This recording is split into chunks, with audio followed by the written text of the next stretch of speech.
menjadikan Al-Quran sebagai sumber tazkiyatun nufus. Ya, ringkasnya, ya kita hadir kajian. Ini cara kita membersihkan jiwa kita. Kita mendengarkan ceramah-ceramah agama, kita mendengarkan siraman rohani. Di situ lagi proses menjadikan Al-Quran sebagai sumber tazkiyatun nufus. Orang-orang yang tidak belajar agama, bagaimana mungkin jiwanya bisa terjadi proses pembersihan di sana. Dan orang-orang yang beribadah kepada Allah, orang-orang yang berdoa kepada Allah, itu juga harus dibarengi dengan ilmu agama.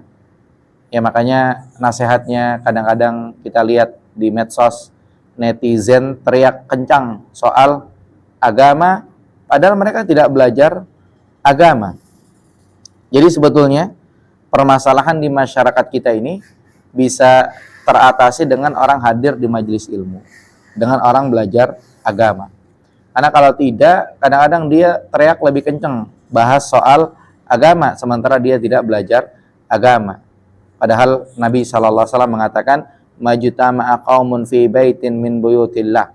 Tidaklah satu kaum mereka berkumpul di salah satu rumah Allah, yatluna kitaballah, mereka membaca Al-Quran, wa yatadarasunahu bainahum, kemudian mereka saling mengajarkan, illa nazalat alaihimus sakinah, kecuali akan turun ketenangan kepada mereka, wa ghasyiyatuhumur rahmah, kemudian mereka akan dilimpahkan rahmat, wa haffathumul malaikah, kemudian para malaikat akan menaungi mereka, wa dzakarahumullahu fiman indah, dan Allah akan menyebut nama mereka di langit. Di sini kita perhatikan illa nazalat alaihimus sakinah, kecuali akan turun ketenangan kepada mereka. Maka orang-orang yang belajar agama insya Allah tenang.